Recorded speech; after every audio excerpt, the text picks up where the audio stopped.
We're recording. Okay, hello. Hello. Um, Welcome. welcome back to this is a This is This is technically our a podcast, podcast, yeah. right? Wes and Shriver talk Yeah, about. you can so- find it everywhere that podcasts are, Wha- except everywhere except if- YouTube. everywhere except. I was gonna say, did you upload it? Okay. No, I don't know how to do that. So what are we talking about today? Well, you picked the movie, so you introduce the movie that we're watching. Okay, the movie I picked. Uh-huh. It's called Home Sweet Home Alone. Oh. I figured Christmas is right around the corner at the Uh-huh. time of recording. But it's right around the corner in the opposite direction. Like if Yeah. you went backwards around the corner, Yeah. Christmas is it was behind Christmas. the corner. Yeah. Yeah. Yeah. So and I liked the original Home Alone. I mean, who doesn't?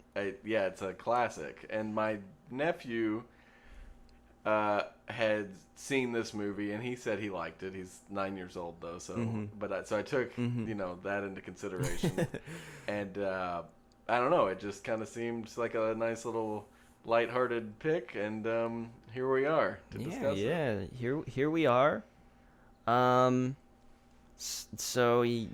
Yeah. What a pointless movie. Yeah. I mean, yeah.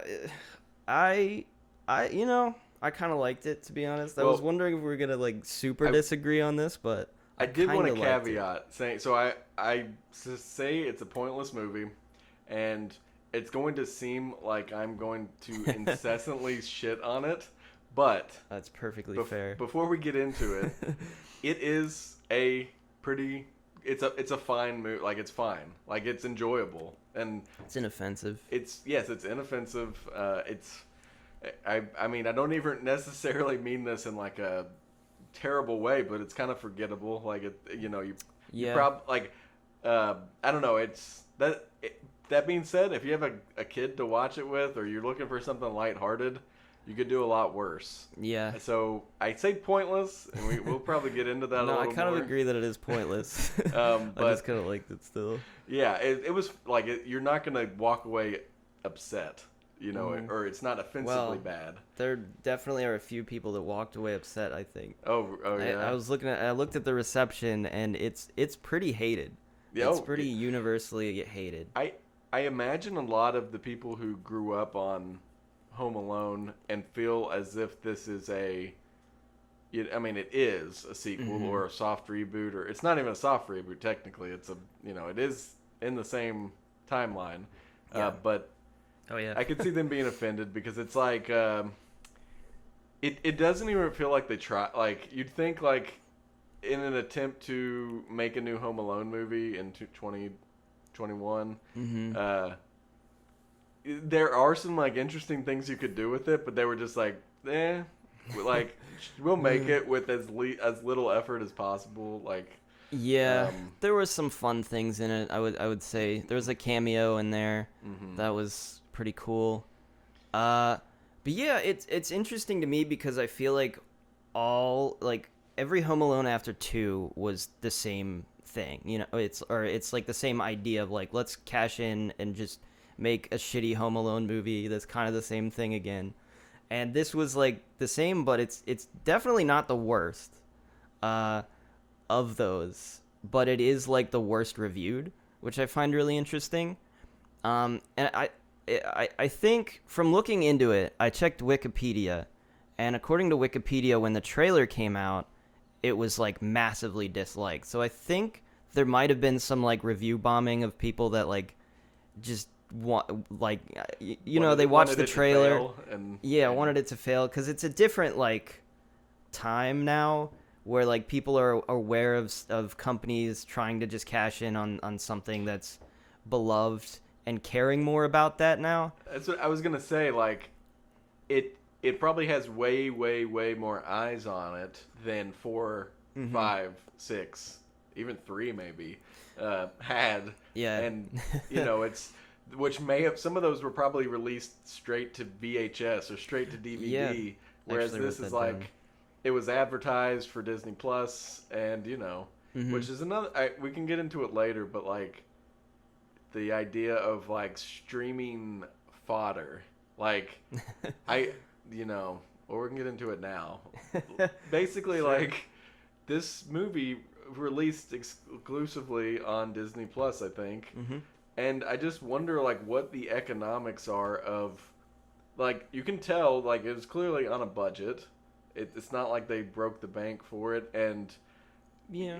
and how does this help Disney Plus subscribership, or is it just like filler, like popcorn to kind of add things to the service, or like, because it obviously cost money to make, but what return do they get for making it? And I don't know. I don't know if you have any insight on that.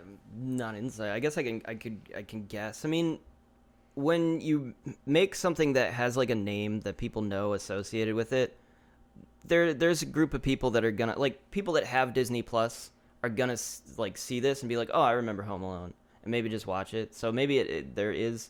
I don't know if it's gonna bring people to the platform, but it's something for people to watch so that they don't cancel their subscriptions or something. Right. It's just one of the many millions of properties that Disney owns now, and they're like, let's do something with that, I guess. There were like a decent, like, they had a decent cast. Cast was pretty good, although I don't think there weren't really any big names in this, right?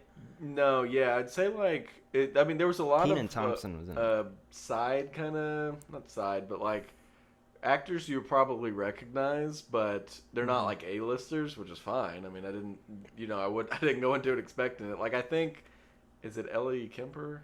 Is the Ellie Kemper. She was in The Office. I think that's her. I don't know if that's a character name or the actress, but she's like the wife that was breaking in this movie. Oh, I haven't seen much of The Office, so oh, I okay. wouldn't really know. Well, she's in a couple couple TV shows that she's been famous for. There's like a throwaway shot of another like famous comedian too. He's in like one scene, and it's when the family's packing up in the car. The dude with gray hair. I don't know. He's in a bunch of TV shows too. Oh. And I'd have to watch that scene again. I don't remember. Yeah, I don't know. It's a bunch of just like side I'd say B-list actors. There were a couple I recognized, other than the ones you mentioned, I guess. But I would say, I said Kenan Thompson's in this for a little bit. From Kenan and Kel, obviously, he plays the realtor, I guess. Yeah, realtor. There's the dean from Community, from the show Community. Oh, I forgot. Yeah, he is in there. He does the bells. Again, he leads the bells. He has like one. Yeah, one it's scene. like one scene, and he's not in the rest. I didn't. The kid's brand new, as far as I know. Brand new actor. I don't know that he's really done anything before this. But the one there is one I wanted to bring up because Aisling B. I don't even know how to pronounce her name, but she's a famous like British comedian, and she played the mom of the kid in this. So I recognized her. She's been on Taskmaster. I watch Taskmaster clips on YouTube sometimes. That's possibly. She looked familiar. I didn't look her up, but I've sometimes go on some Taskmaster binges. So it's so weird that we both. It's probably where I. Man, those British game shows. They do it right. They really do. Yeah. So yeah. They're all. I feel like the cast is like, besides everyone's familiar, and I thought like they fit well. They're all comedians, and they do a fine job. And I'm not going to spend a lot of time shitting on him, but I did not think that the lead kid was a good fit. Like, you didn't like him? Well, and it's, this whole thing might be unfair just because Sorry. I'm going to obviously compare it to the Home Alone that I love, the first one. So obviously Macaulay Culkin is great and iconic, and like, I don't know if it's just because that movie did well that I view it in that light, but like this lead is just so forgettable. Not necessarily unlikable in in the negative sense, but he's just like, it's not like I root for him even. Yeah, it's the interesting thing. I would say, because I did rewatch, like, I watched all of the Home Alone movies just to cover them. I don't know that I'm going to get into discussing all of them, but it did highlight for me like how difficult it must be to be a child actor because a lot of them are really bad. It does highlight Macaulay Culkin did a fantastic job. I mean, he's this super charming kid. And in 3, it was the kid from. He was in that movie and he was in Max Keeble's Big Move. Those are the 2 movies he did. He played Max Keeble. I haven't seen that movie. Oh, really? Okay. It was the only one I saw, and I'm like, yeah, I've seen that. It's the kid with, like, the bangs, right? Yeah. Yeah. The crazy bowl cut. Yeah, the bowl cut. 4, I didn't like the actor in 4 at all. 5 actually, I kind of liked. 5 I would compare, like, Home Alone Holiday Heist was made in 2012. I would kind of compare it to this one, actually, because I kind of felt similarly about them, that they're both kind of just silly, fun, watchable. I didn't hate them. Mm-hmm.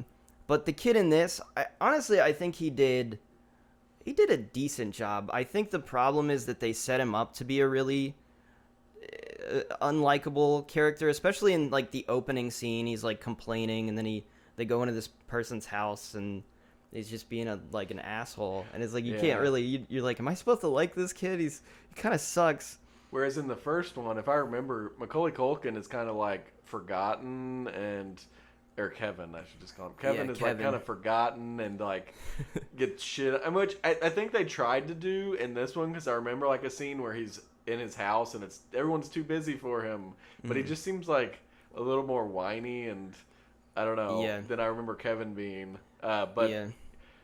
But it's not like he does the actor I don't think does like like I've definitely seen worse kid actors. I think part of it is just like the situation too, because I don't know if we want to move here yet, but the entire story in this one is just a misunderstanding.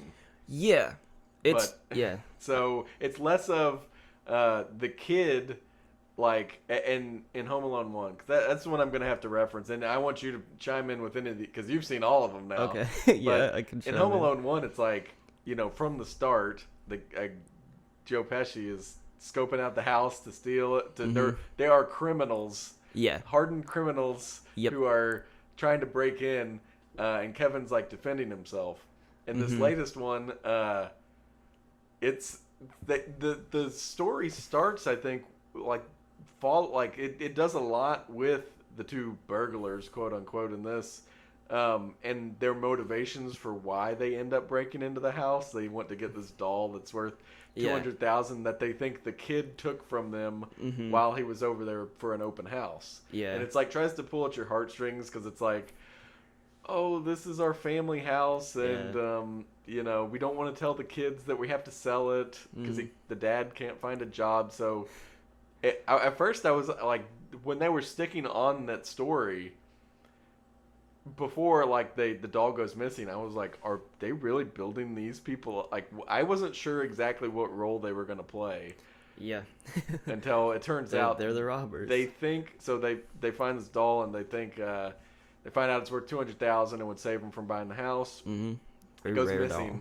Yeah. And they think that this 9-year-old kid took it. Yeah, which it's reasonable, but then their plan is to steal it because they realize the family is going out of town, and they have the code, and they know where the key is, which is really convenient. Yeah, but so it's like they're not like Joe Pesci and what's his name, who are Marv was the character's name, right? Yes. Marv and Harry, who is like. It's a little more nefarious, completely more nefarious, actually. Yeah, and pretty much all of them, they are literally just criminals. But in this one, it tries to flip it on its head, I guess, try to do something different. It's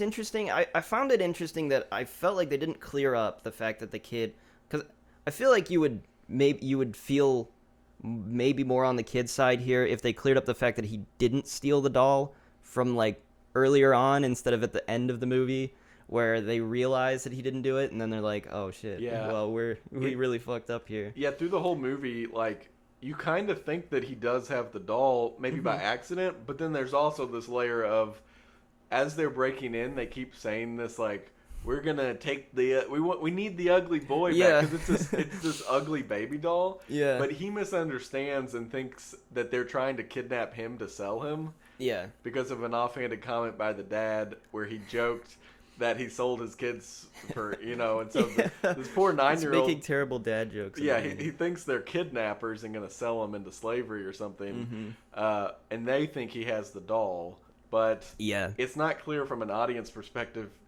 if he does or not until the end. Because legitimately, it's in the box. Then the dad goes looking for it, and it's not. And then they show like shots of the kid's pocket, like stuffed in almost a doll shape, and it's like you led to assume he has it. Yeah, that's why this ties back to me saying it's kind of a pointless movie because, at the end of the day, obviously it's a Home Alone movie, and we'll get into the break-in and the burglar, like in the defense and booby traps, but like at the end of the day. It's like a super feel-goody, like, oh, like, I'm sorry you couldn't be with your mom or something, and I'm sorry you were gonna have to sell your house. It was just a big misunderstanding. Yeah. And then they get the doll. Yeah. So they can save the house, and his mom comes to see him, so he gets to it was on her way to rescue or to check in on him because she found out he was there, and it's like. Okay, like, yeah, but that's fine.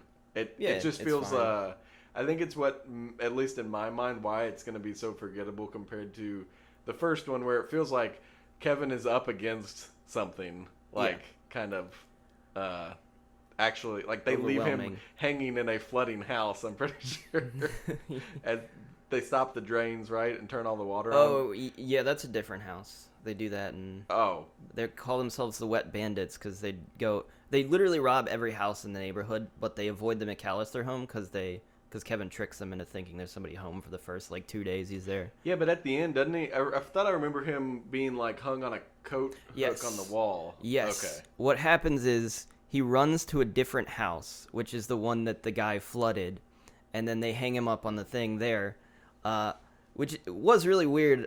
When I watched it, I'm like, why does he run to a different house? But I think what he was doing was because he wanted to pin all of the robberies around because that was their signature thing, and they didn't get to do that to the McAllister house. So it's like, because the cop says at the end, he's like, well, now we know every house you robbed because we know that you do this to every house. So yeah, it is able to pin him for every single crime. That makes sense, I guess. But what I was getting at was it feels like Marv and Harry are dangerous. You never ever.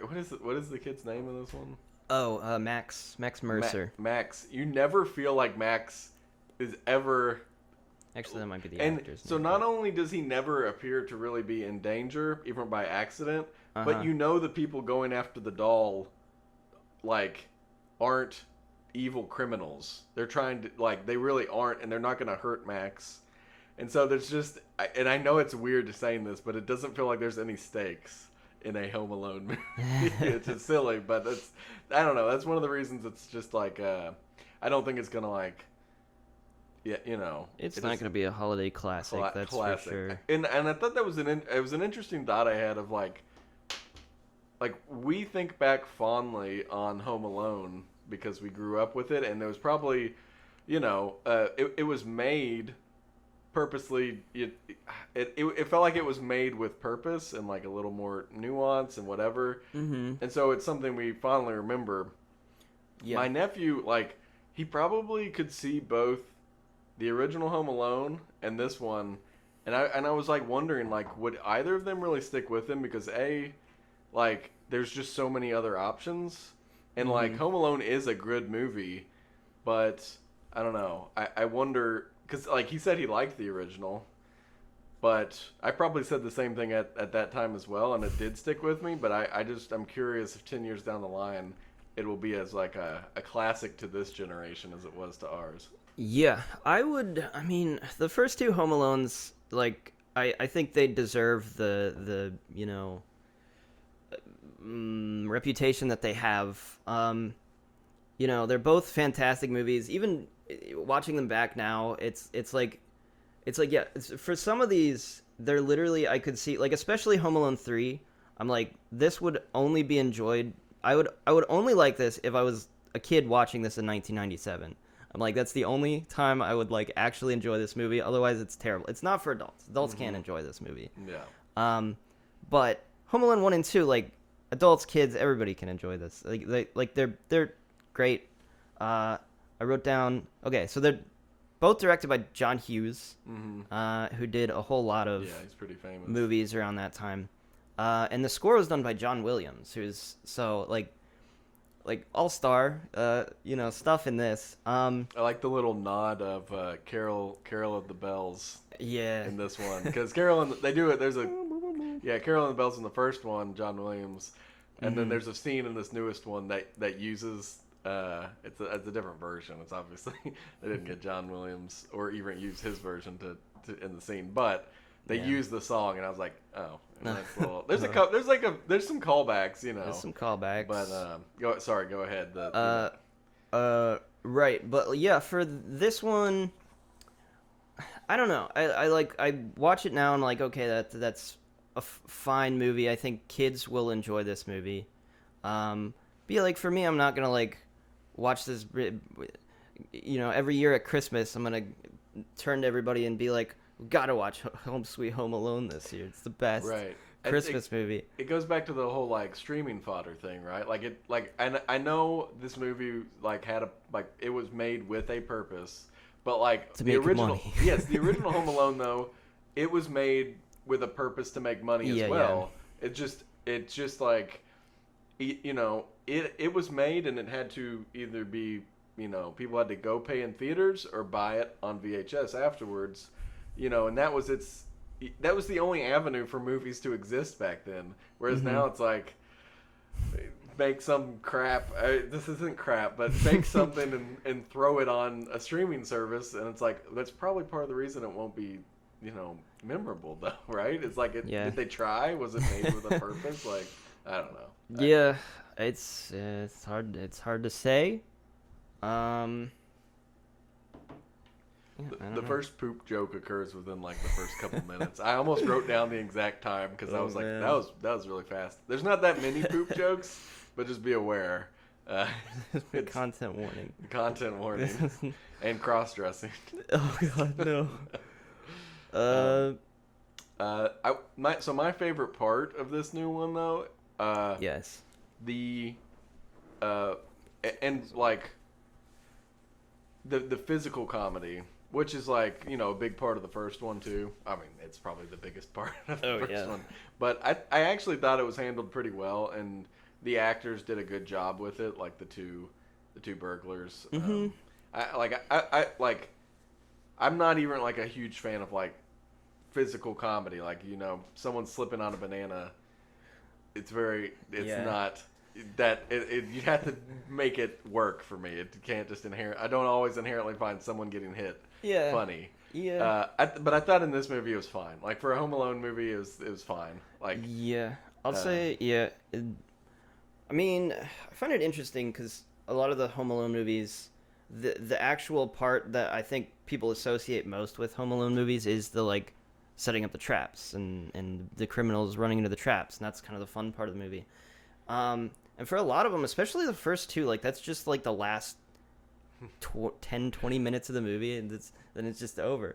And it's like that's what you're looking forward to, I guess, the whole time. It's the same in this one, but I would say the difference is like in this you're kind of you like it's burglars, like you said, it's burglars in the first one, so you like they deserve to get beat up and electrocuted and shit, so you're not so you're like rooting for it. In this one, it's like I don't like to see these people get hurt as much. Yeah, I should clarify my statement. I like the actual effort put into by the actors performing the physical comedy was good. Yeah. The fact that he caught them on fire. Yeah.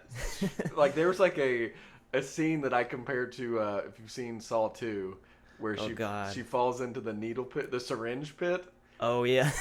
There's a scene in this movie where he put tacks on the end of Nerf bullets, and she gets shot in the face, which could have blinded her. Yeah. It literally could have. That. And she has them all sticking in her face, and I was like, oh God. Like, Jesus, like she's trying to save her house. Like, No. I agree there that it's hard to root for these people getting beat up and abused when you know they're not Marv and Harry criminals who've robbed houses, a bunch of houses, and they deserve what's coming to them. Yeah, there's also another scene where he goes and he puts his finger on the alarm and he sticks his finger in the nail. That made me cringe. Oh so man, hard.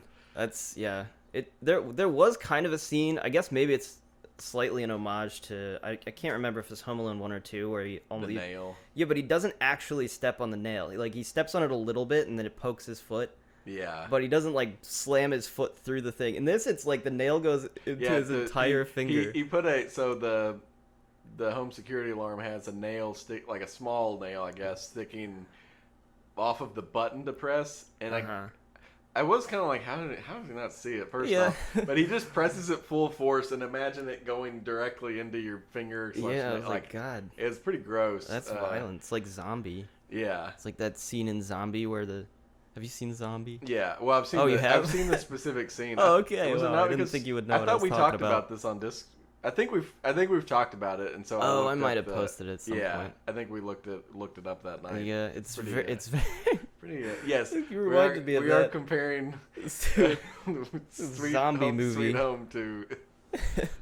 Well, basically, the scene I'm talking about is it's this really like slow scene where a zombie like shoots his hand out through the door, and there's this woman behind it. He grabs the woman's head and then just slowly drags her face towards a splinter that's sticking out, and you just watch it slowly impale her eyeball. Mm-hmm. It's very violent. Kids shouldn't watch this video. But they should. But basically, he's saying this scene is in Home Sweet Home Alone as well. Yeah, it's obviously not homage. the same, but it's an homage. It's a little bit more different. It's also like Dead Space 2 kind of had a scene. Right, with the eye. Very classic. Yeah. Anyways, this is basically a horror movie. But you realize though that I feel like we've beat it over the head, but they're not hardened criminals really. You know, they're kind of goofy like people who think this kid stole their doll that's now worth $200,000.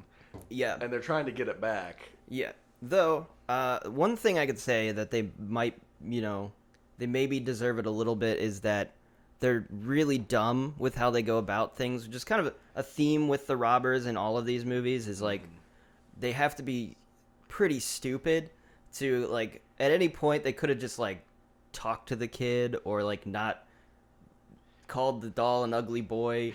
They call the doll an ugly boy like 10 times. Like that is that's the only thing they call it when they're like around him. So he keeps hearing, "We're gonna get that ugly boy back" or whatever.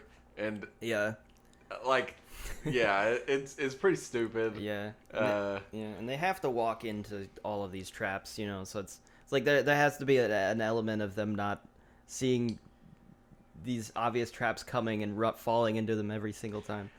And I think the traps weren't as good, just in my opinion. There's some weird ones. Yeah, or just like I liked the cookie one with the stairs. Yeah, it was kind of funny. Although, he knew exactly what ingredients were... what bar on the stairs to solve. Oh, yeah. The guy was going to grab and fall down. Oh, yeah. That was classic. I don't know. It felt like there was... I watched Home Alone 1 a little while ago, but the setup... it felt like a lot of his traps were less like a setup thing. More of like, I don't know... Like this kid drops weights on a treadmill. I wanted to bring that up too. She's holding a yoga ball. He drops a kettlebell. Yeah. It blasts her down across the entire hallway and then down the stairs to back to the front door. And I was like, oh my God. But I was like, some of these are brutal because then he also shoots needles into her face. But if you look back at Home Alone 1 at least. So those were pretty brutal too, Yeah. So I guess it's fair play. I just thought that, I don't know, like, Yeah. again, it's probably biased, but Home Alone 1 did it better. I thought the VR one was pretty stupid. Yeah, it didn't really work if you like. It appeared to be like trying to do a modern trap. Like it's like, yeah, you know, like why? Basically, they put a VR thing on. He puts a VR thing on the guy because he knocked him out with a billiards ball, eight ball gun. It knocked him out. He put the VR thing on him, so when he woke up, he'd think he was on a mountain. He was on a cliff. Yeah. It's like, okay, sure. And the whole trap is that he'll move along the cliff, I guess, and then jump into a shelf, because he's got to jump to a ledge, and he jumps into a shelf. That's it. The trap. It's really bizarre. It's also, it's very realistic, which is weird for like a viewer. Super real. It looks like it's real. This being said, I thought the people, whether they were stunt actors, between the stuntmen and the actors, the lead actors, like them actually falling and that stuff, I thought it was like done well. Like them slipping on the ice, I thought was pretty like funny for that kind of humor. Yeah, they did a fine job. I just think like again the thought put into like what is happening in this movie is obviously a little lesser, but yeah, I don't know why they decided to set it up this way to make you like it.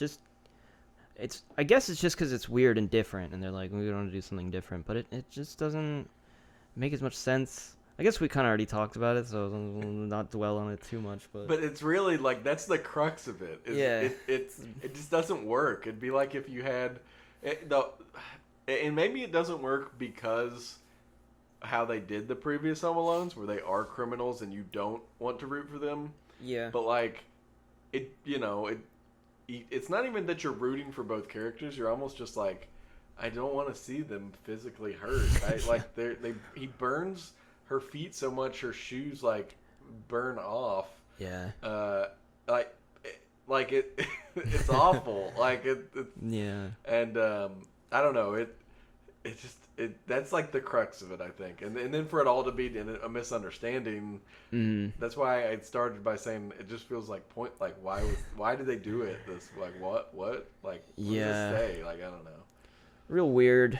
I was also kind of weirded out by the fact that they, like, at the end you would think after the misunderstandings kind of cleared up and this kid's like destroyed his house thinking there's burglars, like they don't help him clean the house or anything. They just like take him back to their place, I guess, so he can sort of stay not home alone, and they give him dinner.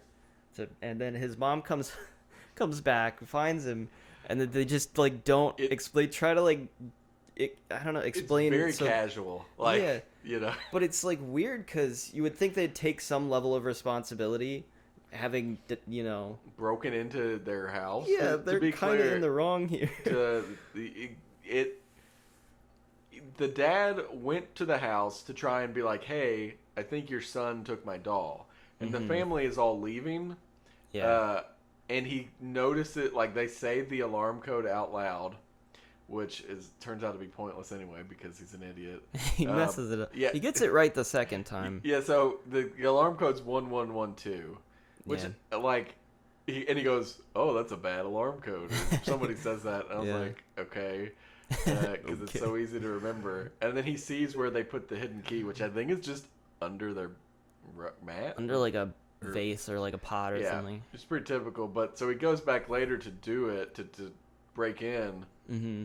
So he has the key and he gets in and messes it up. He says 2221 on the alarm thing. Yeah. And it's like, is he that? Like, he's supposed to also be like a data migration engineer. Yeah. And it's like, what? Like, he's an idiot but whatever. Yeah. Like, that's how it starts, I guess. Mm-hmm. So, his idea was he thinks he sees the doll in a jacket. And so he was just going to go and grab it real quick. Yeah. But he gets stopped because the alarm and the cops come. But it's like, it just doesn't, like, this, if he had to have remembered the code, he'd at least have gotten in there, seen the doll wasn't in the pocket, and then maybe rethought his whole life. But he messes the code up, so now he has to deal with the police. Yeah. Which he also gets scared away because there's like the Amazon Echo. It's not really an Amazon Echo, but it is. It's called what is it called? Something like bot? HomeBot or something. HomeBot. Yeah. The kid like talks to because the kid I guess tells it to call the police. I think because he sees him come in and it's talking in German. So it's set up that they accidentally set it to German and then nobody knows how to fix it. So he thinks there's like a German woman in the house, and that's also part of the plot. Okay. Yeah, it's weird how that comes around too. Yeah. But should we talk about the cameo that is? No. Hate to break it to you guys, it's not Macaulay Culkin, which should be the perfect cameo. I know. I don't know why they didn't do that. Like, it makes so much sense to, especially. Well, I was gonna mention a recent movie that has cameos in it, but I don't know if it's too early to spoil. What movie?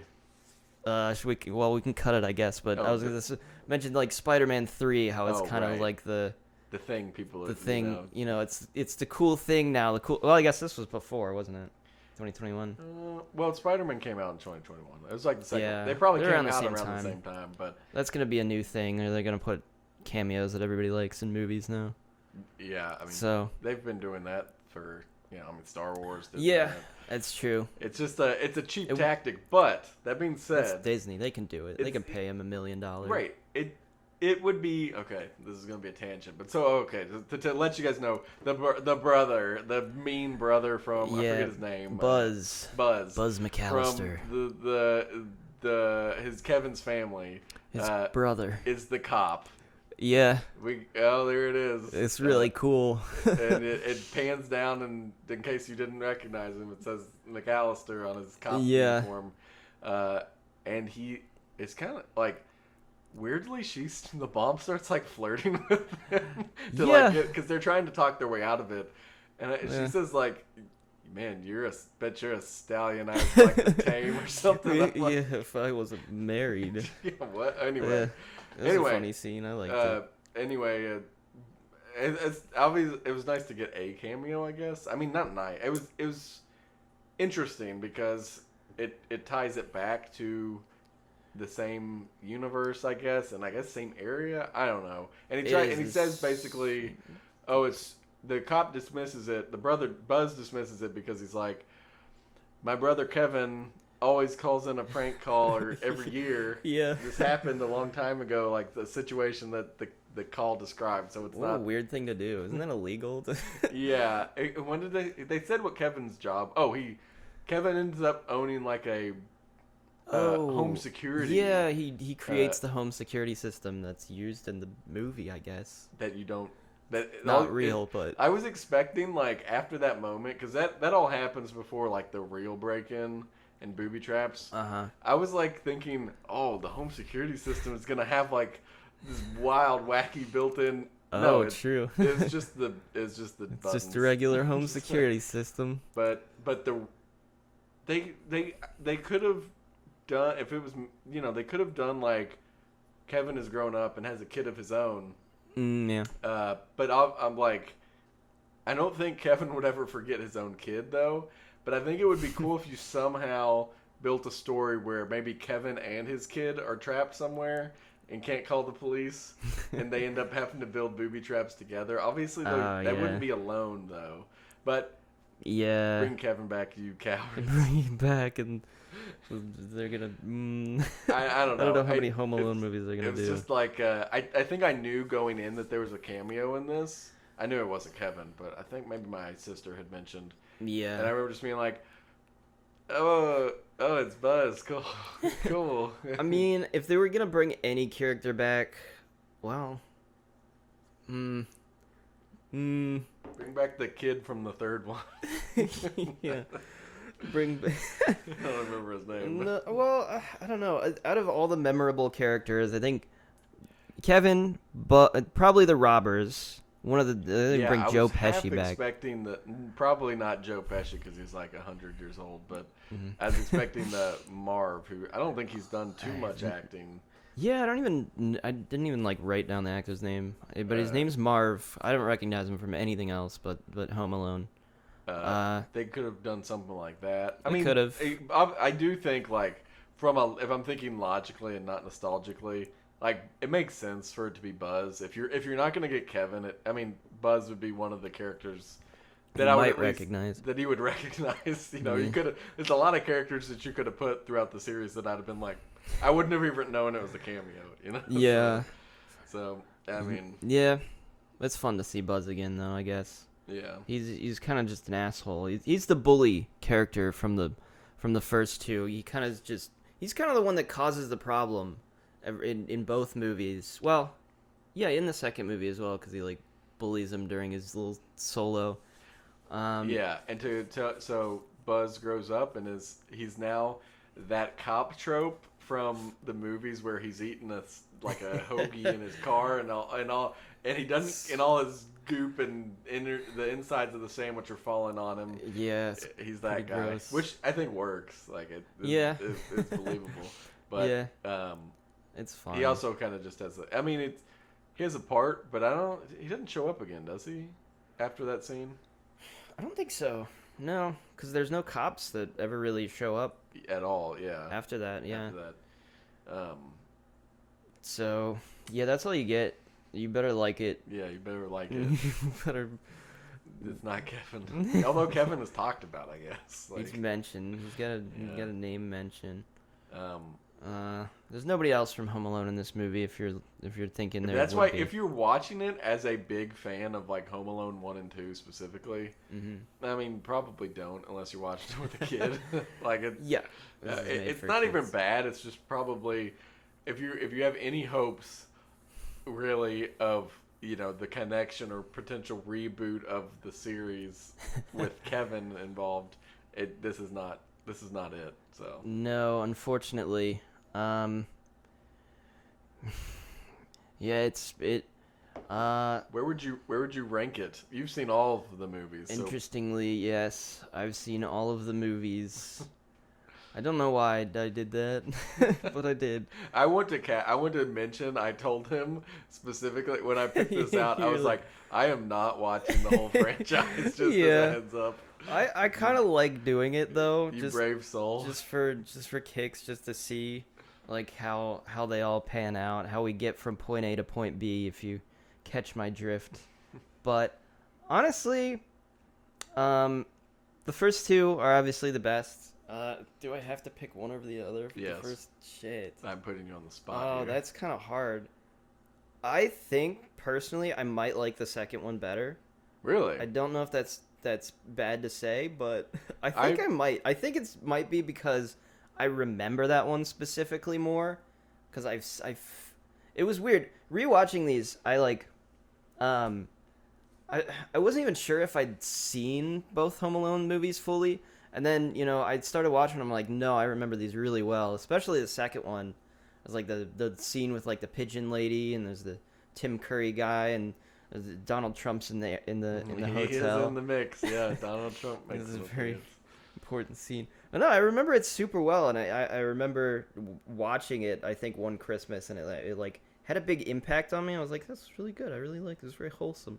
Very nice movie to watch and sit and chill on a Christmas Eve. So I think I might like Home Alone 2 a little better. That's just yeah. I don't know. I don't know why. It's hard to say. That's They're fair. Both very, I remember. Good. So I remember Home Alone 1 a lot better because I've seen it way more times than 2. I may have only seen 2 like fully like once. I liked it. I just never went back and watched it much. And then so for me personally, like right now, I would rate 1 over 2. But I mean, they're both good. Really if you're gonna watch Home Alone movies, watch those movies. Both of those, yes. And then there's a gigantic cliff, and then what's next? Okay, actually, yeah. So, interestingly, I'd have to pick either 5 or 6, because I think they're comparable. So Home Alone Holiday Heist came out in 2012. That was the most recent before Home Sweet Home Alone. Which, I would have to put them here. But I don't. It's hard to say which one I liked better because they're both very similar. I think the premise obviously in Holiday Heist is a little bit more like obviously it's the same. It's like there's burglars, they're trying to break into this kid's house and he's got to stop them. And it's just I don't know, it's well done. Child actor is pretty good. It's got Malcolm McDowell in it. Oh really?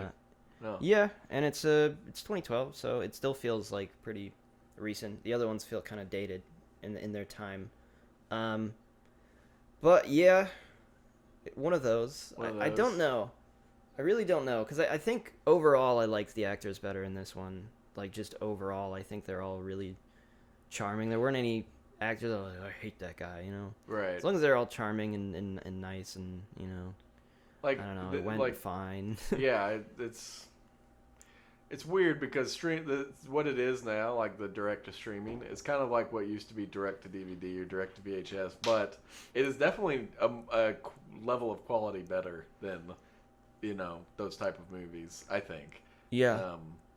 So well, that makes sense to me though that you would put it above 3. I don't know anything about 4. 3 and 4, yeah. Yeah, I'm pretty familiar with 3, and am I misremembering, or there's like a chip or something, or some piece of technology that the burglars are trying to get from the kid, right? Yeah, it's a computer chip. It's a weird plot, but there's these like criminals. They're like Russian criminals, and they're like they steal this computer chip, and then they hide it in a little toy car, and then you can kind of see where that's going with. So they mix up the toy car at the airport, and some old lady picks it up. Basically, they're trying to sell it to this guy in Hong Kong who's trying to sell it to somebody else because they're going to use it for some missiles. Yeah. So the U.S. Air Force is after these criminals, and these criminals lose the chip, like and they're trying to find the chip. International terrorist, basically. Yeah, it's bizarre. The plot of 3. It's bizarre. Super weird. But yeah, I mean, I can only add so much, so I'll go ahead. I'll just add that the 6, this new one, Home Sweet Home Alone, is better than 3. I would say so, yeah. Yeah. I want to say, I guess to go back to like Holiday Heist was a made-for-TV movie, so this one's made for streaming. That one was made for TV, which I think helps to be like. Kind of be like, oh well, maybe it shouldn't be as good as decent as it is. Set expectations. Yeah, well, it's actually pretty decent for like being that, and it is very much like this. Like kids will enjoy it, but it's not like going to be a holiday classic or anything. It's just kind of similar, and it also there's still criminals trying to steal a painting in that one, so you are happy when they get beat up and abused, and also Malcolm McDowell is the villain, which is great. And the kid's one of the better child actors. The child actor, and so then after these two, I would put Home Alone 3, like I said. And it's just the kid actor's okay. He's not as good as a lot of the other ones. He doesn't really seem like he's enjoying it until like maybe towards the end when he's actually doing the traps, and it's like, okay, maybe he's having more fun now. But like the problem with this movie is like it's a slog until you actually get to the that part. So my thought watching that is like I would have really enjoyed this as a kid in '97. This is like a movie I would have watched on VHS and probably just fast forwarded through the whole thing until you get to the trap parts and then watched it like a million times. Cause I think every kid has done that with Home Alone. Yeah. And you're right. Like when you mentioned earlier too, like they start later than you really expect. That is when this movie gets any sort of fun. Yeah. And not even like I said, the actors are fine leading up to that. They're comedians. It has some cute little jokes or whatever, but it's like a slog until 40 minutes in or something. Yeah. I meant to time it or check after the fact because I was like, the traps are just now starting, and I was like, you're over halfway into the movie easily. Yeah. Like you're in the last 30 minutes probably because it's a 90-minute movie, which is fine, perfect length, I think. Like, yeah, that's fine for a movie like this. The problem is, those first hour is pretty slow. Yeah, the other ones are much worse. Like 3 and 4 are much worse. I just kind of want to finish up talking about those, so we can just go back to them for a sec. But yeah, Scarlett Johansson's in 3. She's a 13, and she plays a sister in 3. Wow. Yeah, weird. Never have known that. Anyways, the last one's Home Alone 4, and that one is absolutely terrible. Actually, Home Alone 3 did get a theatrical release, but it was the last one to get a theatrical release, and the next one was made for TV, and it's really bad. Feels weirdly low budget, and it actually, it's Kevin again, so it's like it's weirdly like a continuation of 2, because it's the same character, but like there's. Like, I think he has 2 less siblings, because he has, like, 4 siblings, I think, in the first one. Mm-hmm. But in this one, he only has Buzz and Megan, I guess. Do they get the same actors for all of them? No. Oh. This was in 2002, so... They didn't get Kevin or Macaulay Culkin? No. But they also try to continue... They bring one of the burglars back, but not, like, the actual actor, but they pretend like it's the same guy. It's Marv, and he's back. Anyways, it's just bad. It's a bad movie. The robbers are probably the best part of it. Are these all on Disney Plus? Yeah, I watched them all on Disney Plus. I may watch 4 just specifically. It's just, we'll do an episode. We'll talk about 4 because it's also like a real. It's a real like if you want to see really bad cinematography and what that looks like, you can watch 4 because it's terrible. One of the problems is like they do this hand cam thing where they'll like switch to a hand cam and it'll like zoom in on something like it's clearly a guy just moving the camera really close, and it'll cut to like a camera that's like obviously smoothly moving on. It's just really awkward and terrible. Anyways, you are making me want to watch this even more. I really I don't want to rant. We should have just done this whole thing on. It's so bad. Home Alone 4. It's so bad. Speaking of cinematography, though, like the first one, like it.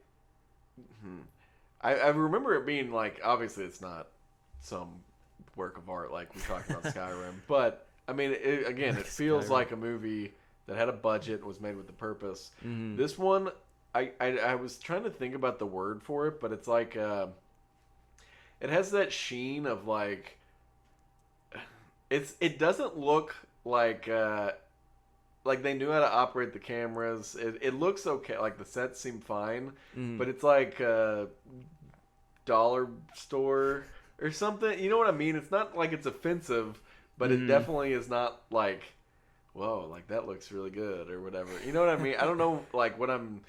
Again, maybe it's just inoffensive is the best way to put it. Yeah, but it's fine. It feels like maybe Hallmark Channel sort of cinematography. A little bit. Like, it's not that bad. It's not that bad. It's a little better, but it feels more of like soap opera quality. Like the thing I was thinking was like, it probably had enough money, or like because it's like Disney Plus and whoever filmed it had the backing of or the production of whatever they could like. It feels like they used high budget maybe things. But again, it didn't have like that direction behind it to like make it anything better. Like, I don't know. It looks very crisp, but it's like it still feels very generic. I don't know.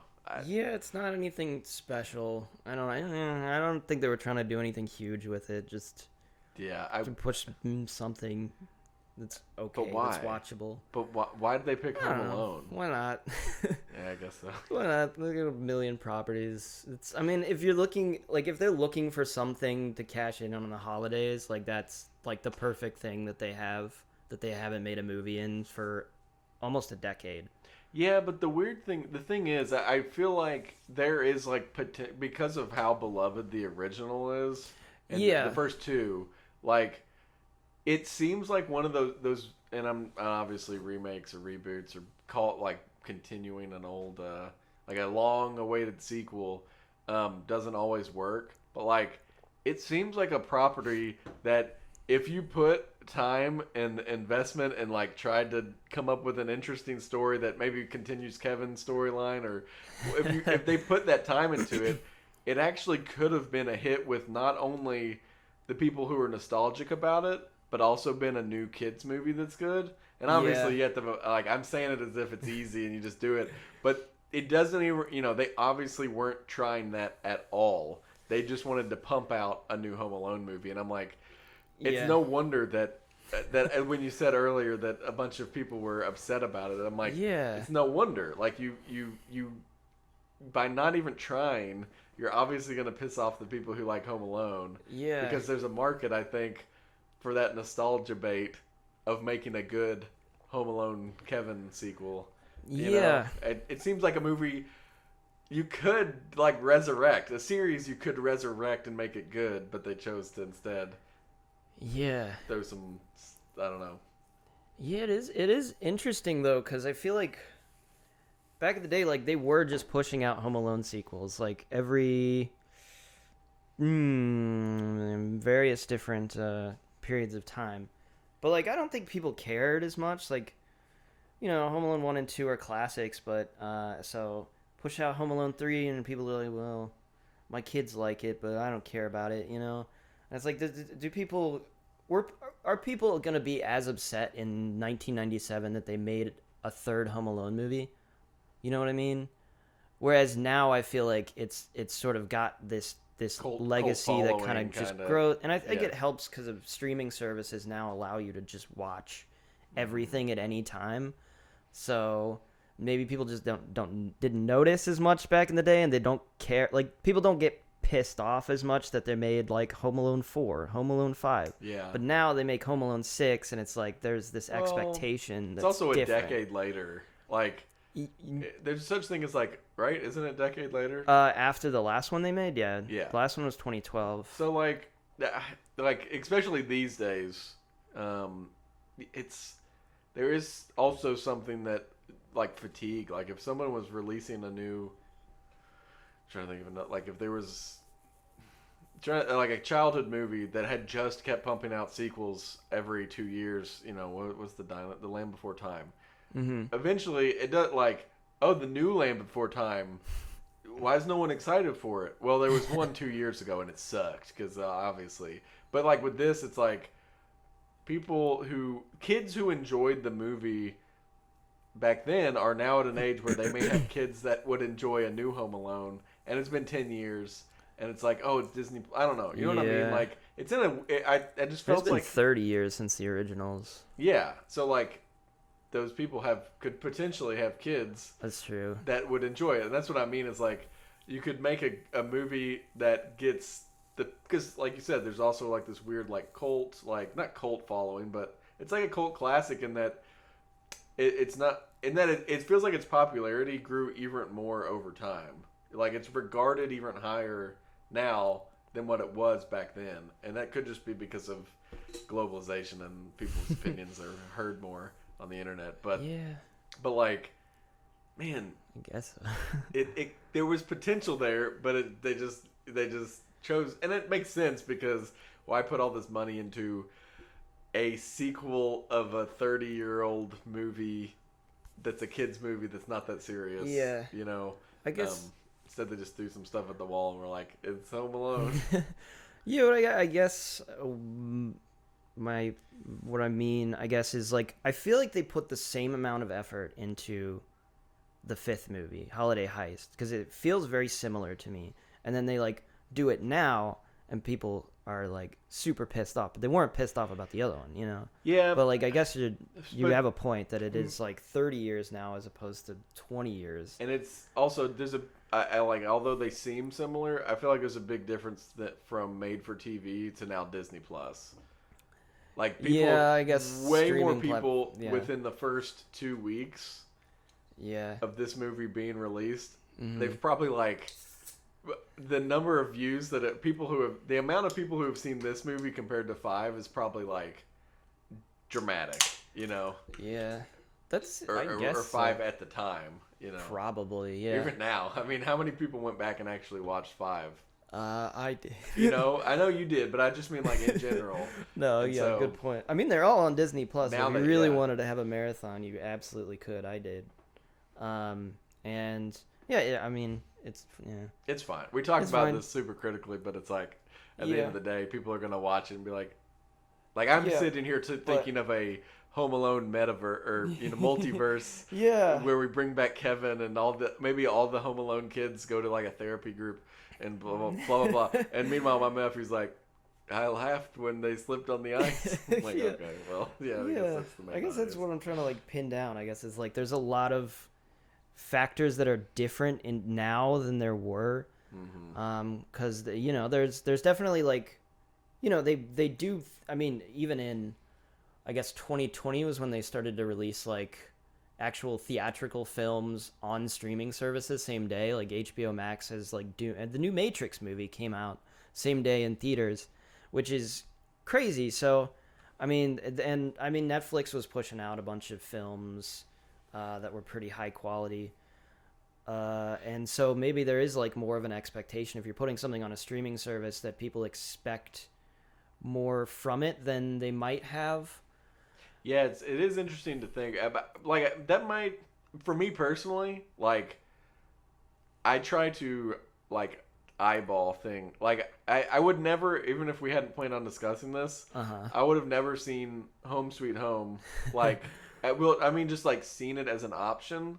Like looked at it and then been like, this is gonna be as good as the first one. Like you just kind of I feel like if you spend enough time watching stuff on streaming services, you develop a sense of not necessarily what's gonna be good, but just like a certain quality level, whether it's production or because I don't know. You can kind of tell from a glance. I feel like at times, you might not always be right, but like it's like a gut feeling you get, and I don't know. I didn't watch the trailer, so maybe the trailer was awful too. But there is just fodder sometimes on these streaming services. I feel like that. Like there was a whole thing I know about Hulu that they commissioned a production studio to make to pump out horror movies, like 90-minute horror movies, regardless of quality. I mean, obviously that's probably not what they said in the contract. But they're like super, super low budget, and surprise. I mean, there was a couple. I watched a couple good ones, but the majority of them are trash or just garbage. But they're there to like fill time. And Red Letter Media, one of our friends, they own a different channel. We've collaborated with They them talked many about that times. too, about like streaming fodder, and that's why I don't know about the economics of like. Do you need a certain amount of stuff? Because when Netflix first started, it felt like it was less of its own production company or paying for things to be created to put on there, and it was about buying the rights to our already existing films, Yeah. And now stuff is like everyone is pulling their own properties back to themselves and releasing their own streaming platform. Yeah. So places like Netflix are producing or buying rights to stuff that's getting made. To release, and it's like, well, like that there's some that they buy and or have made, and it's like just to have. Like does Disney think that this is, like we said earlier, it's not like this is gonna, oh my gosh, I don't have Disney Plus, but Home Sweet Home Alone is released, I'm going to subscribe now. Or is it just like a holistically like, oh wow, they made a new Home Alone movie. It was okay. Like it's like an overall addition to the product. Yeah, I mean, I think it was literally just like, oh, it's Christmas. Let's push some Christmas things out, and people will just watch it because they were right. I'm sure it's Christmas. I guess we'll watch this. Yeah, I don't know. Streaming services. Disney's like the worst about it, though, I think, because they really, more than anybody else, they probably have like the most properties, and so they're just like pumping stuff out with whatever they have. I mean, honestly, I can't shit talk them a lot because a lot of the stuff they've been putting out has been pretty good. To be fair, like. Obviously the Star Wars Marvel stuff. I know a lot of people don't care about that stuff anymore, but I've been pretty happy with, like, there hasn't been one that I'm like, oh, that was I don't know, absolute garbage. Well, yeah. But I would agree that it's tough with a lot of Disney stuff to necessarily be like, it is absolute garbage. But at what point is it like, everything is so inoffensive and slightly good that it's like, okay, it's like popcorn. It's like it's like junk food kind of which is fine. I'm okay with that, but it does. Like, I will say that like I got like Marvel fatigue, and not because. I think a lot of people predicted like superhero fatigue specifically. Like no one's going to want to watch superhero stuff that much, but the formula that the Marvel movies were made with and still made with, like even with Spider-Man, no spoilers. I won't say anything spoilers, but I just mean like the kind of general formula. Do I need to stop talking? I need to plug in my computer, so okay. I forgot to do that. The general formula that Marvel used to make movies is what wore down on me. I could probably watch actual superhero stuff till the end of time, and there's enough superheroes out there for them to keep things going indefinitely. It's just that they all feel so samey and all like don't leave a huge impression on me besides saying that was good or that was like pretty entertaining. Like when I was in theaters watching the new Star Wars sequels and the spin-offs, I remember thinking walking out and being like, I mean, yeah, it was entertaining, but like as a Star Wars movie, I have a lot of critiques of it, but like, I mean, it's okay. Yeah. But like, and I guess it's a weird dichotomy. And then I go and watch something like The Power of the Dog on Netflix, which is like super, it has a lot of it's just the opposite spectrum of like a Marvel movie, and it's entertaining but in a different way. Like it's a more you have to think about things. It's a lot of like hidden meaning, whatever. But like so it makes it hard to like criticize the fact that I watched what was it like any Marvel movie, and it's like, yeah, it's pretty good. It's fine. and I do feel that way, but sometimes I'm trying to be like more accepting of that, I think, as I go forward, because I think there's a lot of shows or a lot of movies and shows and things that including even video games where I'm like, oh, this isn't, like the cream of the crop. Mm-hmm. So I have to think badly about it afterwards. But at the same time, it does get boring sometimes. Like it's hard for me to like analyze or think critically about things like the Marvel, like MCU, just because it's so samey. Even if homogenized. Yeah, basically. That's a good word. Yeah, so that's kind of like the way I feel, and that's what I would say. This movie, it's like it's inoffensive. It's like kind of forgettable. Like I've already started somewhat forgetting the details of MCU stuff. Like. Yeah. Because those movies are kind of, fluff. But, like, that's what I feel about this movie is that it's forgettable, like... And I don't mean that in, like, a super terrible way, like, it's forgettable. I just mean, like, yeah, a year from now, I'll probably remember this as the movie with the tax in her face, or, but... yeah. I don't know. That's kind of my overall take on creating entertaining content that doesn't, I don't know, really stick with you or stand out, or I don't even know exactly how to how to express how I feel about it, but it's like maybe I just have to segregate those things in my mind, the stuff that I find entertaining versus the stuff that's gonna like make me think or whatever. Yeah, that's fair. Yeah, I guess with me, it's like, I did feel very similarly about that, like getting kind of burned out. If we're talking about Marvel and Star Wars stuff, this is now a Marvel podcast as well.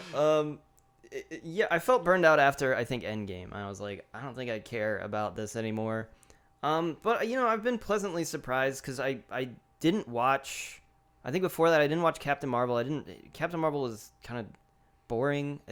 It did feel like that sort of, it's a formulaic Marvel movie. But I haven't really, like, the only one I got that feeling from again, I think, was Shang-Chi.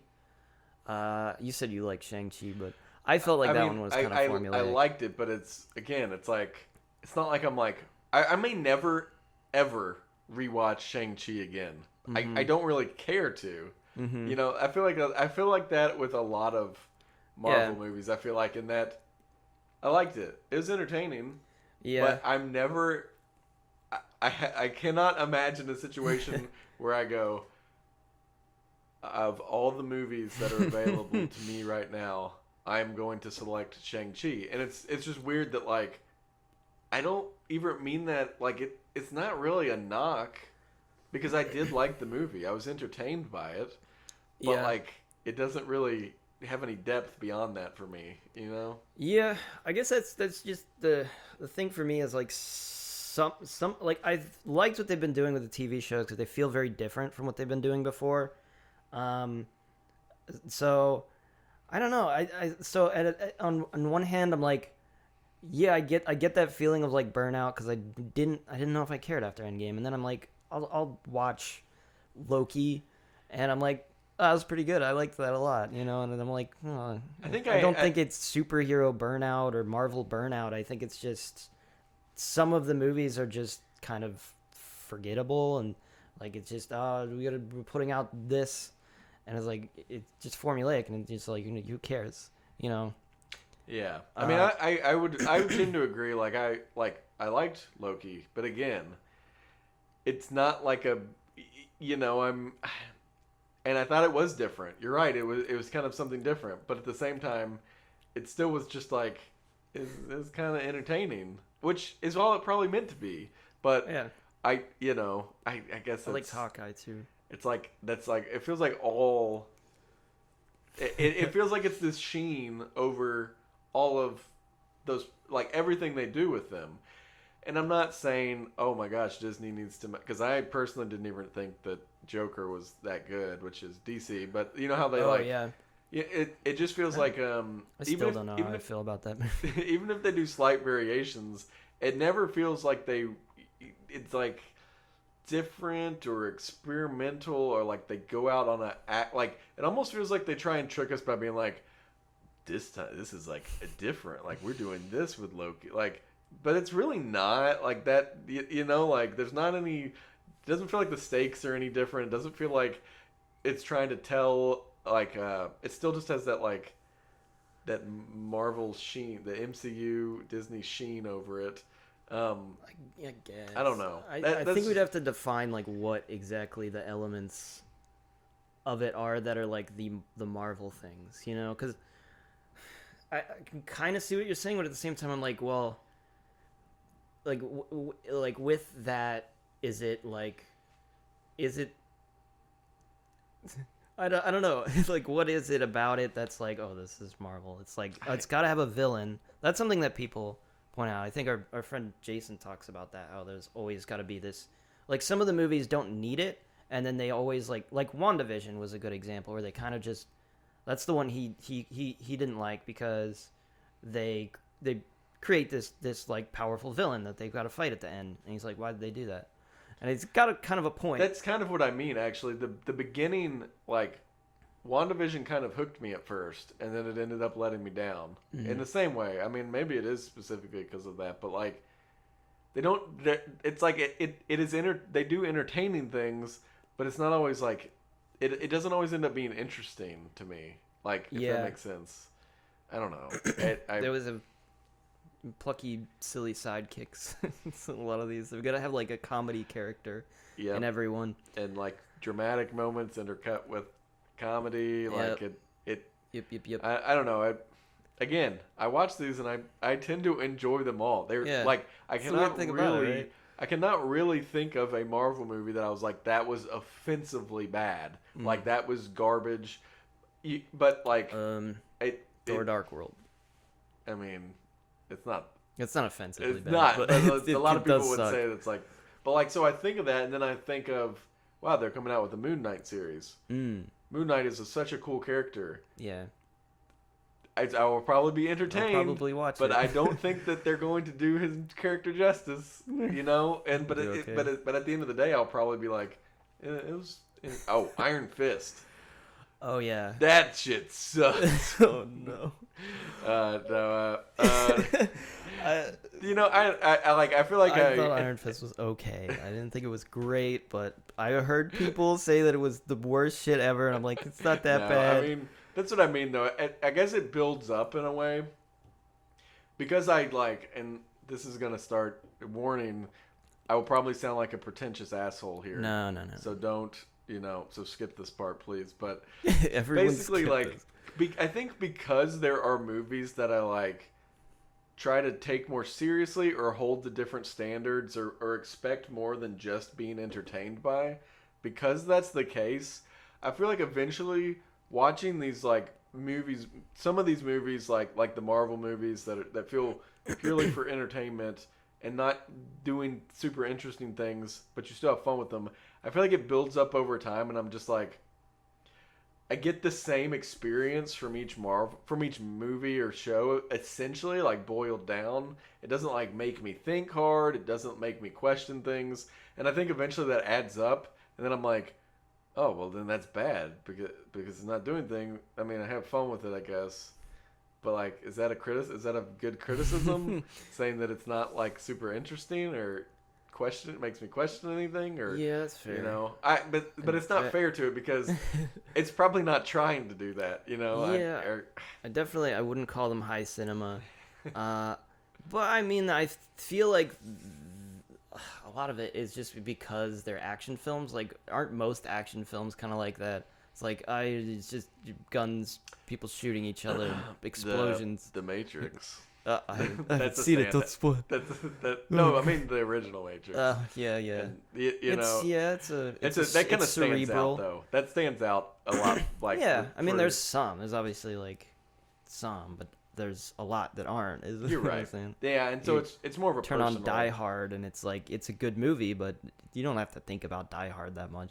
You're absolutely right. It depends on. It's a personal like that's why I question whether I'm allowed to criticize in that way. No, you are. It's more of a personal thing, like it's like. Yeah, I don't know. I guess it's just I have like I don't know. It's like a battle I have with myself where I'm like, I feel like I don't care, and then I watch it and I'm like, no, I like that, and then I just get confused. I'm like, what am I supposed to feel about this? Am I supposed to hate these? I don't know. I don't understand. Did you watch Eternals? I have not. I heard it's bad, but it is on Disney Plus now. I actually thought about that's one of the things. I have not watched it either, but the impression I got was that it's again enjoyable, especially if you follow the MCU. That was an interesting thought I had too. Was like, what if there was a person like how would these things and movies and whatever in the MCU hold up for someone who is completely because like I mean that I don't even mean that with like the expectation of it would be bad, because like obviously I'm going into it with a bias of like fatigue almost, but I think it could go like either way of like the Eternals as a standalone movie.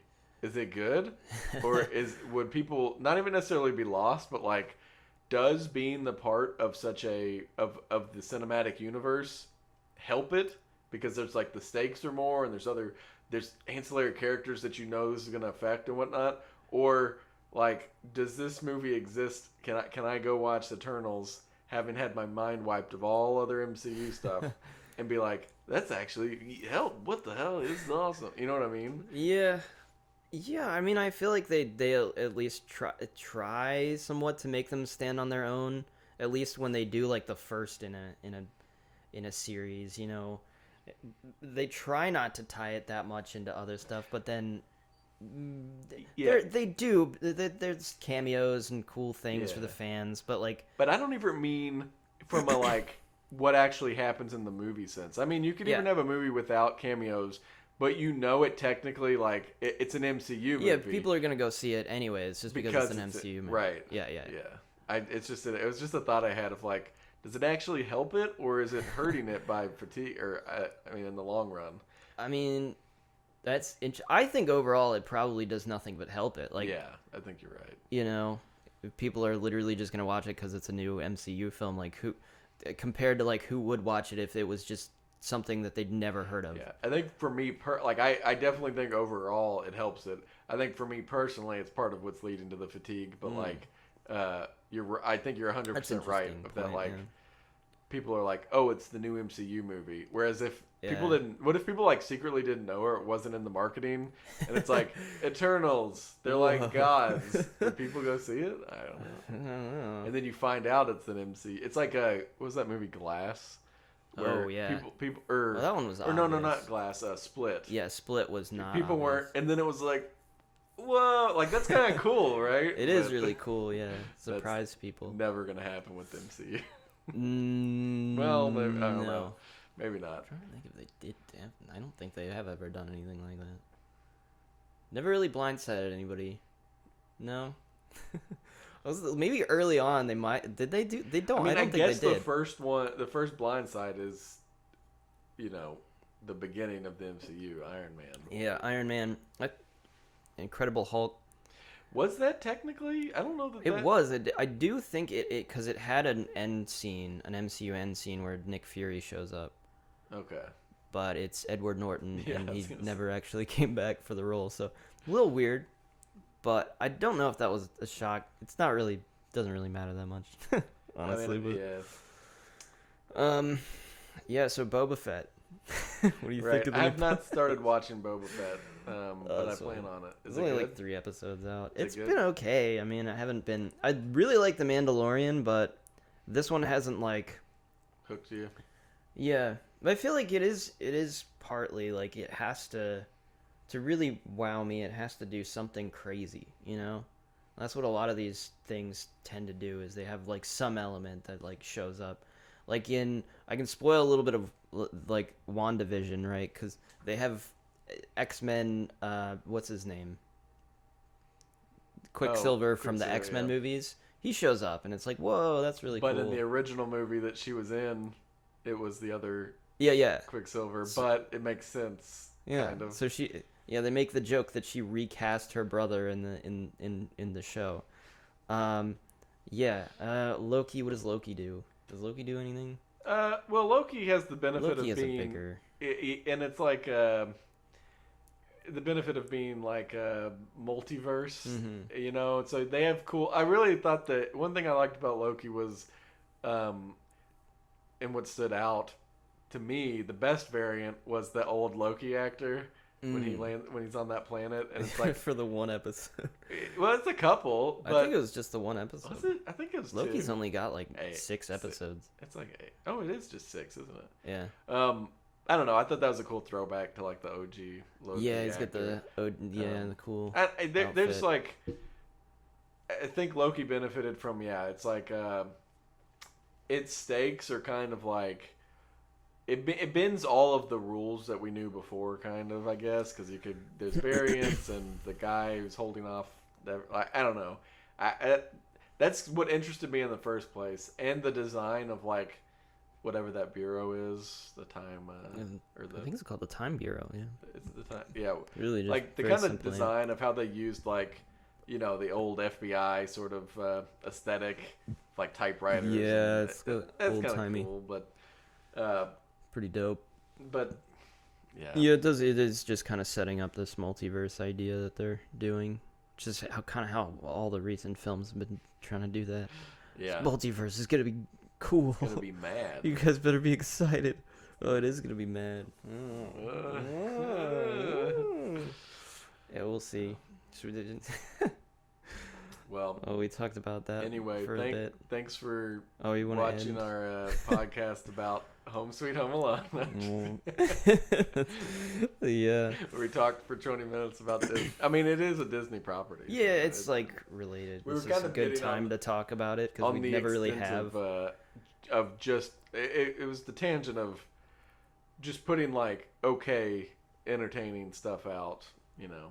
Yeah, I think it's relevant because this is Disney Plus, and we're talking about what Disney's been doing, and the state of what we expect from the state of Marvel. Yeah, this is the section of this podcast, the state of Marvel. Yeah, and Disney. Disney's my check is in the mail. They're paying me to say that it's all. What would out of 10? Uh-huh. What would you rate You want to Home rate Alone 4? Home Alone 6? No, 4. Oh, Home Alone 4. Okay. Oh God. Should I I want you get to. into Home Alone 4 and how bad it is? I just well. I could talk for a little bit about it if you want to. Mm-hmm. Yeah, I can talk get about the into worst that. aspects of 4. Okay, so like I said, a lot of it was the cinematography is terrible. The funny thing about it is the set design is actually pretty cool. Like they have the whole premise is Kevin. His parents are divorced now, and 2 of his siblings just disappear inexplicably, and so his parents are divorced. His dad's got this new girlfriend. Well, they're not divorced yet, but they're separated or whatever. Okay. They haven't signed the documents yet. It's a crucial plot point. And Kevin originally his dad's like, "Oh, come stay at my girlfriend's mansion. It's really cool. Stay with us for Christmas." Which, by the way, these all have Christmas themes. I don't know if we went over that. They all Christmas. We didn't, but it's they're clear. Except Home Alone 3. Well, No, Home Alone 3 took place at Christmas, but it wasn't very Christmas. There's not much of a central Christmas plot, but there's snow. Yes. Yeah.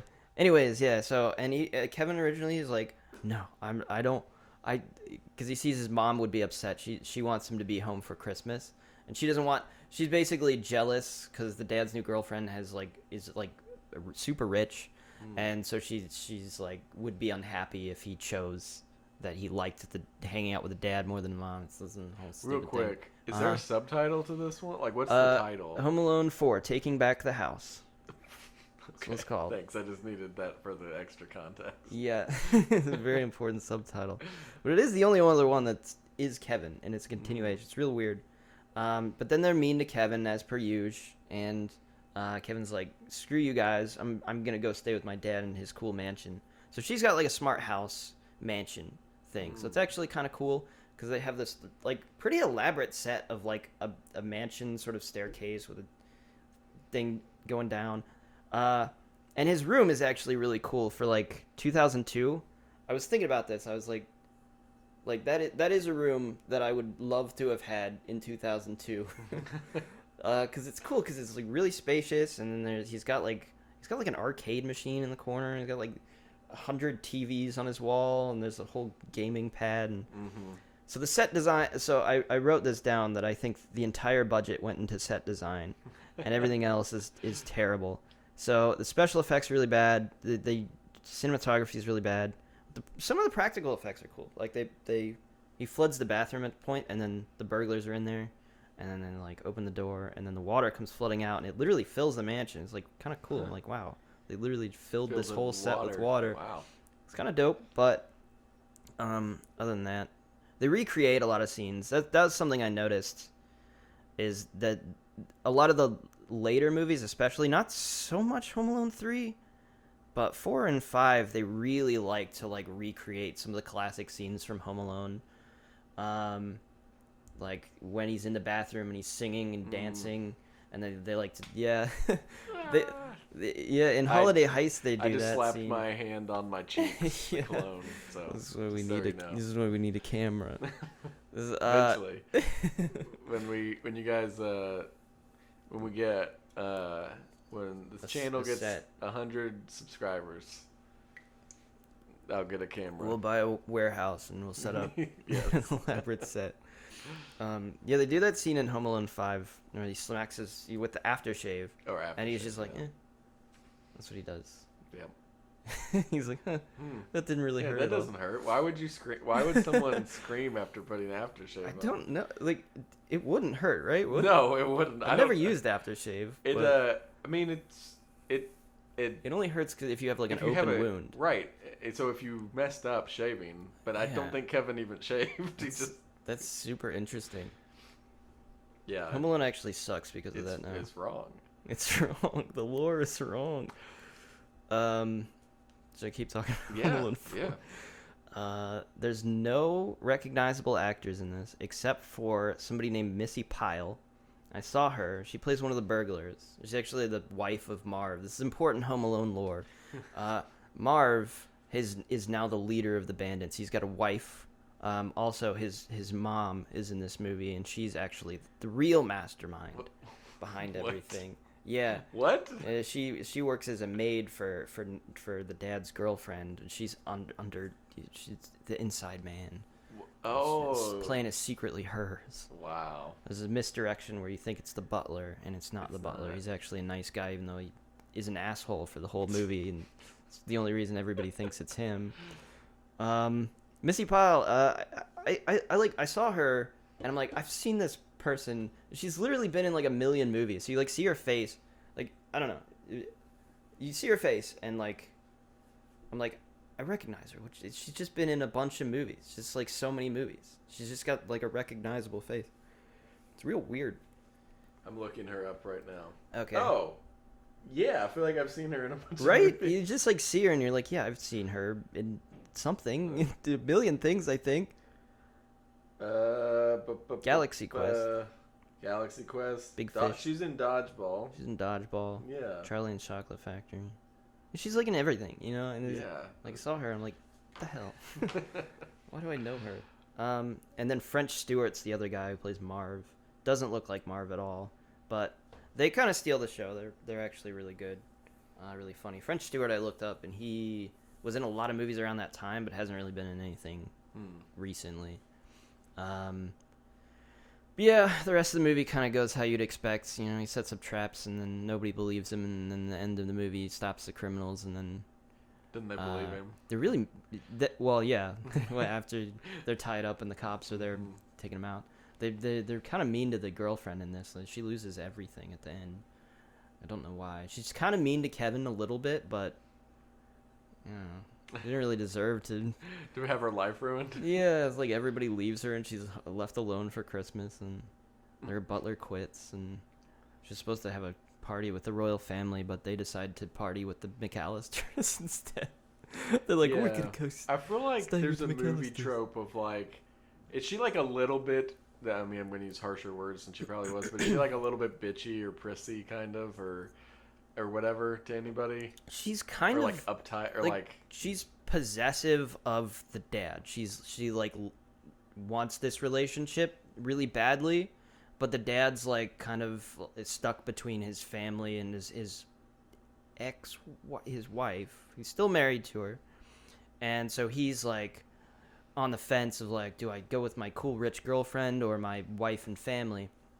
And so she's like kind of in the middle of this like really awkward thing where she's like trying to make it work, and she really likes him, I guess. But the only time she's like really awful, other than the fact that she doesn't believe Kevin the whole movie, but neither does the dad, is the thing. Like, nobody believes him. Yeah. Is when she basically goes into his room and like is kind of mean to him and says, "You better stop trying to break up me and your dad, or you stupid kid," and that's like it. That's the worst thing she does. The movie portrays it as you're not like supposed to like her, kind of, not like hate her, but like, right? Is that how? I think that's what it's supposed to be, but I don't think they do a good job of it. Yeah, but I think there's a trope about like, there's like a movie trope where someone who's like not really that bad, like if you think about it realistically, like the movie does terrible things to them because they think that they think the audience thinks that they deserve it. Like the specific case I remember is in like the new Jurassic Park. There's like this assistant who's taking care of the kids who's like a little bit like prissy, like she's just doing her job though. Yeah. And then the movie decides like to kill her in the most brutal way, like ripping her in half and throwing her around. Christ. And it was like, okay, like, but it wasn't. It was like clearly meant to like give her a terrible death because you're supposed to not like her. Yeah. But it was like, oh, she was just doing like.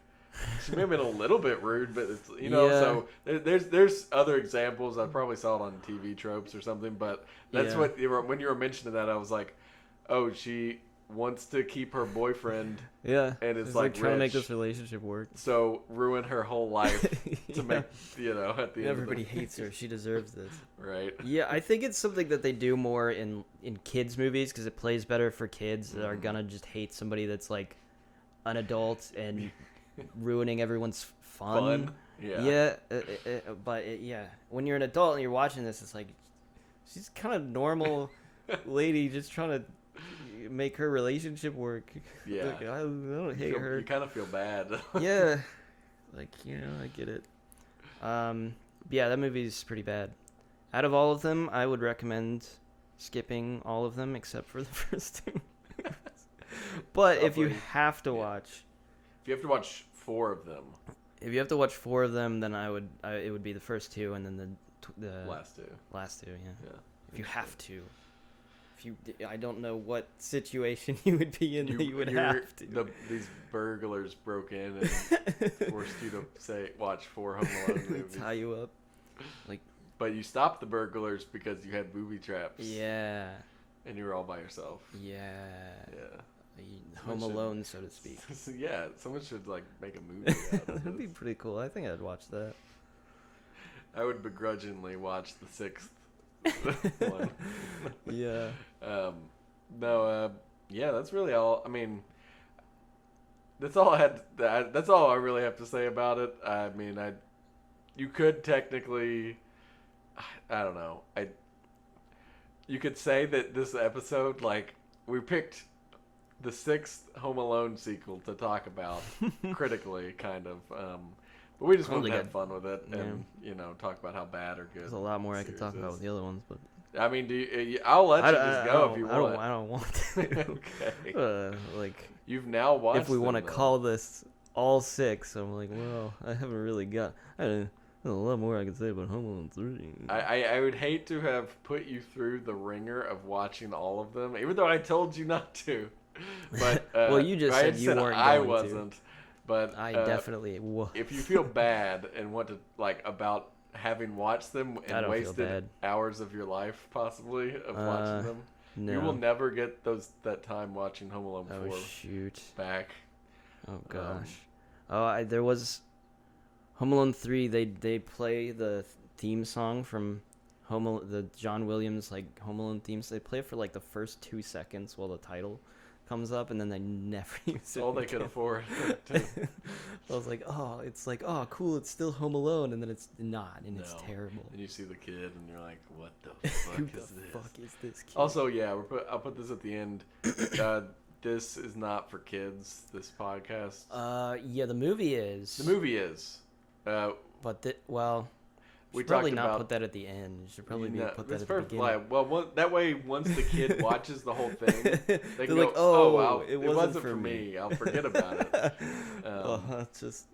Oh, God, Mom, help. Any closing comments or any... I mean, I don't want to cut this short at all. I personally, it's all your show now. It's all my show. I don't have any... I can't speak to 3, 4, or 5, really.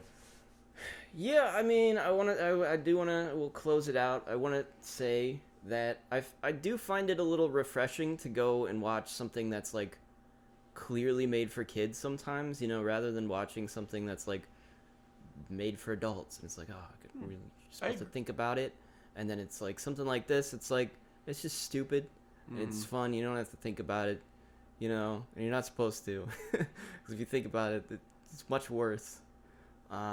Yeah, but it's refreshing to revisit stuff because I don't watch a lot of stuff like that anymore because I don't have child relatives around. Actually, that was one thing I wanted to mention because I think back of things like this, like Home Alone or The Goonies, some of those kids movies that stick with us growing up, and I'm like, what are kids of this generation? What are those movies for them? I wonder. Mm-hmm. If they exist. It's this. Oh, and Hook. Oh man, Hook. Hook's my favorite kids movie. Oh boy, I watch it multiple times. Oh, the guy from Hook that played he made a independent film where he continued it. One of the Lost Boys. Oh, really? I think he had the one with he has a mohawk in the movie. Oh, Rufio. Yeah, Rufio. He made an independent film continuing Hook. I'm kind of scared. I think it's all on YouTube. The actor who played Rufio is the voice of Prince Zuko in Avatar. Oh my god. Whoa. Wow, so many dots here. Yeah, we talked about a lot of stuff today. No, I like it though. Yeah, I thought it's good. We covered a lot of bases. Yeah. Yeah. Well, we were trying to... Yeah, Yeah. We were trying to. Well, I was just gonna say we had a little trouble maybe deciding what to watch for this. Yeah. So this was maybe a little like a last minute kind of decision that we decided to watch this. I think it was good. Yeah, I think it's fine. And any recommendations, leave in the comments for what you want us to talk about. Yeah. We may talk about it, but also we're still figuring out the format. I think of like we know with Arcane because I talked about it with some people. Yeah. That we went through plot point by plot point, and it may just have been because it was a TV show that had 9 episodes that potentially became a little much. You talked about our video with other people? Yeah, okay. And it may just have been because, it was so long that it just felt like we were summarizing the plot a lot of times. That's fair, yeah.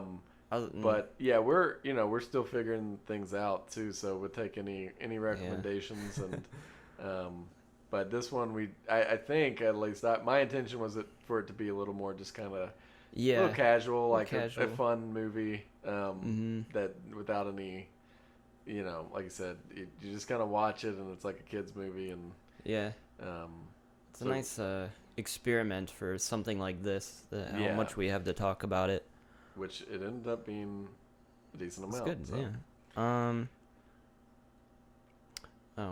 Yeah, I was no. Nope, say it. You're about to say it. I was gonna say for the Arcane, to be honest, I was a little low energy for that one because I think I drank a lot the night before. Oh my god! Something I can't remember, but I was like, while we were doing it, I was like, gosh, I don't know. I'm really low energy you were for fine. this. I didn't even notice. But it was like legitimately. It was our friend Jason who I was talking to, and I told him too. I was the one who led. I said, yeah, because he said he had watched it, and I said, well, I feel like I kept coming back to the plot as the next thing to talk about, and I said it felt very, Yeah, I was kind of doing the same thing. Yeah, and he said, yeah, it seemed like that way, like we were just providing when we do that, not that we didn't provide our own input, but like. Yeah, you end up spending a lot of time just summarizing, and it's like someone who's watching the 3-hour video probably has already seen it. Yeah, but at the same time, the reason I did it that way was because I went in with that mindset was because it was an easy way to organize like our thoughts. Yeah. Whereas like with this one, I think it worked out fine, but obviously we didn't go through the movie. You don't have to summarize it. It's very basic. Yeah. So. I don't know. I didn't even, think of it as like, oh, the Arcane episode was like, oh, I need to fix that. It was more just, we're still figuring out, kind of. I thought it was fine. I mean, You're drinking. You were drunk while we did it. Well, I wasn't drunk while we did it, but I did drink a lot of fluids. I had to go to the bathroom twice. I felt bad about that. Excuse me. I had to monologue twice, I think. Yeah. But yeah, I edit these, so like I watch the whole thing. Mm-hmm. So, and usually I think, if it's good, I'll rewatch it, after I've rendered it as a like actual video. I think I rewatched that one a couple times. I thought it was good. Mm-hmm. I liked it. I didn't think it was bad or anything. Yeah. But I can see what you're saying. It's like that's the difficult thing for me to like figure out is like as somebody that wasn't like participating in it, like how do they feel about listening to people talk, listening to me and you talk. It's like, is this boring? Is this interesting? We can only guess at that perspective. It's really hard, isn't it? I've experienced we feel a certain way about it, but that's why I welcomed talking to Jason about it, because it's like an outsider's viewpoint of the whole thing. Yeah, I also feel like maybe it's just with organizing it is like maybe. We do summaries maybe at the beginning or the end. It's like you get people to watch at least most of it, like so maybe it's something like, oh, you're gonna be super interesting at the beginning and then doesn't matter so much towards the end. But I don't know. We'll figure it out. We're not You know. Yeah, maybe this is too much behind the scenes of. This is the meta section of the podcast. No. Talking about our podcast. Yeah, it's pretty cool. Oh, my sisters have been talking about starting a podcast. Oh yeah? Yeah. With who? With you? Not with me, no. They wanted to do like a horror themed podcast. They said I could be a guest. Oh. Well, mostly because I said I probably wasn't gonna do it, but so that's why. But we yeah. could do some horror movies. If they do it, I'll let all of our fans know and I'll promote it. Oh, you'll promote. Nice. So I want to say that. Also, shout out to, since we're in the meta section and talking about friends, go check out Space Demon Combat Tactics 3. Oh wow. On Steam. On Steam, yeah. Our good friend Matt. Is it 3? Is it 3? I thought. Does he call it 3? Oh jeez, now I'm gonna feel Did bad. he make 3 of these? No, he didn't make 3. You're gonna have to look it up just so I'd be really, I'd feel bad if I gave the wrong name. No, that does sound right. But he made a game. You know, he spent a It lot is of time. Tactics 3, Space Demon Combat Tactics 3. Yep. So, go check it out on Steam. Yep. It's $1. It's $1. Leave a review. Leave a nice review, yeah. Or There's a review an there honest already. I've review. noticed. There's by a review some there. Guy named Shriver. Oh man, What the heck is that? Sounds weird. 22.7 hours on it. Yeah, Played it a lot. Wow. it's I will His favorite say new game. it probably won't take you 22.7 hours to play. I want to put a little honesty there. It does not take 22.7 hours to complete, but that's how long I had the game open for. So, Wow. Any other shout outs? You only reviewed this and Half-Life 2. I reviewed Half-Life 2. You have 2 reviews and it's this and Half-Life 2. What did I say about Half-Life 2? A great game, I tell you what. Is that what I said? I tell you what. I think I did it because it was back when Steam had released those like challenges, or not challenges, but like do things within Steam and you get points or something. This is posted June 30th, 2019. Yeah. You only have 9.7 hours of record. See, anyways. so some of my Steam games, I don't think the hours are right. Because at one time I know I spent like 200 hours in Fallout 3. Yeah. And it had like, I don't know, one day I went back and looked at all my Steam hours and I was like, I don't know if there was like, if offline mode back then didn't count it or like what, but I was like, this doesn't seem right. Because I mean, I've beaten Fallout, or beaten Half-Life multiple times. Mm-hmm. I don't know. Yeah. Yeah, what was this podcast about again? Oh, we were shouting out. Star Wars. We were shouting out our friends. Right. I'll put a link in the description. No, I'll put it in the comments as well. I can pin a comment. Okay. I can do that. We'll do that. Cool. All right. Thanks for watching. And yes. Yes.